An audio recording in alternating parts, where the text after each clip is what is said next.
है, जो कि 2020 की इसी अवधि की तुलना में 1.5 गुना ज़्यादा है। मेरी सरकार ने मैन्युफैक्चरिंग सेक्टर में मौजूद संभावनाओं को साकार करने और युवाओं को नए अवसर देने के लिए 1,97,000 करोड़ रुपए से ज़्यादा के निवेश से 14 महत्वपूर्ण PLI स्कीम्स शुरू की हैं।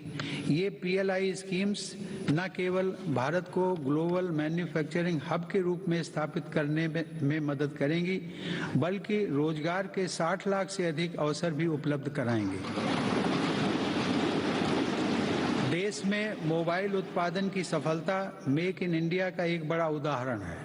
आज भारत विश्व में दूसरा सबसे बड़ा मोबाइल फोन निर्माता बनकर उभरा है। इससे भारत के लाखों युवाओं को रोजगार भी मिला है।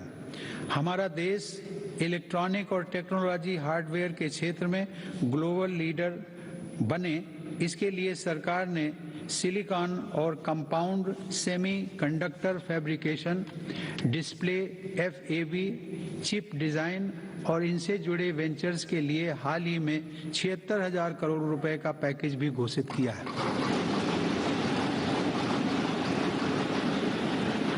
मेरी सरकार नए क्षेत्रों के साथ साथ उन पारंपरिक क्षेत्रों में भी देश की स्थिति को पुनः मजबूत बना रही है, जिनमें हमारे पास सैकड़ों वर्षों का अनुभव है।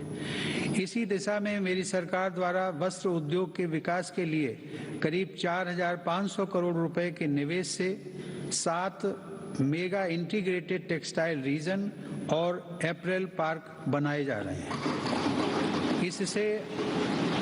इससे देश में इंटीग्रेटेड टेक्सटाइल वैल्यू चेन तैयार होगी। ये मेगा टेक्सटाइल पार्क्स भारतीय तथा विदेशी निवेशकों को भी आकर्षित करेंगे और रोजगार के लाखों नए अवसर पैदा करेंगे। माननीय सदस्यगण, भारत की समृद्धि में बड़े उद्योगों के साथ सूक्ष्म एवं लघु उद्योगों की भूमिका बहुत महत्वपूर्ण है। हमारे MSMEs हमारी अर्थव्यवस्था का मेरुदंड रहे हैं और आत्मनिर्भर भारत को गति प्रदान करते रहे हैं। कोरोना काल में MSMEs को संकट से बचाने और जरूरी क्रेडिट उपलब्ध कराने के लिए सरकार ने 3 लाख करोड़ रुपए के कोलेटरल फ्री लोन्स की व्यवस्था की।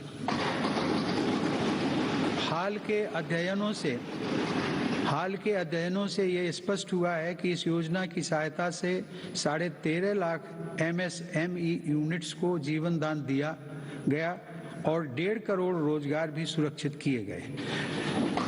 जून 2021 में सरकार 3 लाख करोड़ रुपए की इस गारंटी को बढ़ाकर 4.5 लाख करोड़ रुपए कर चुकी है।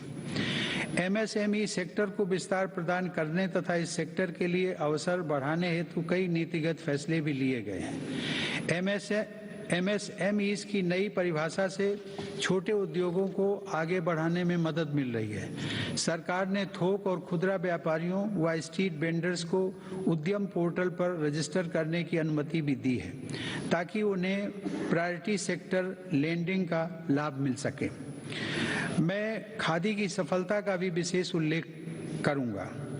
आजादी की लड़ाई में बापू के नेतृत्व में देश की चेतना का प्रतीक रही खादी एक बार फिर छोटे उद्यमियों का संबल बन रही है। सरकार के प्रयासों से 2014 की तुलना में देश में खादी की बिक्री 3 गुना बढ़ी है।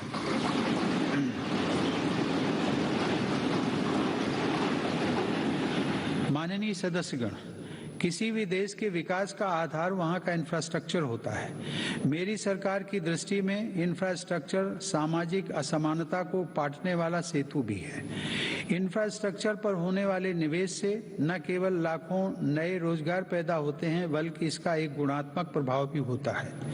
इससे व्यापार करना सुगम होता है, परिवहन की गति बढ़ती है और हर सेक्टर में आर्थिक गतिविधियों में वृद्धि होती है। मेरी सरकार ने इंफ्रास्ट्रक्चर विकास के कार्यों को और अधिक गति प्रदान करने के लिए अलग अलग मंत्रालयों के कामकाज को प्रधानमंत्री गति शक्ति राष्ट्रीय मास्टर प्लान के रूप में एक साथ जोड़ा है। यह प्लान भारत में मल्टी मोडल ट्रांसपोर्ट के एक नए युग का प्रारंभ करने जा रहा है। भविष्य के भारत में रेलवेज, हाईवेज और एयरवेज अलग अलग और अलग थलग इंफ्रास्ट्रक्चर नहीं होंगे, बल्कि एक देश के एकजुट संसाधन के तौर पर काम करेंगे।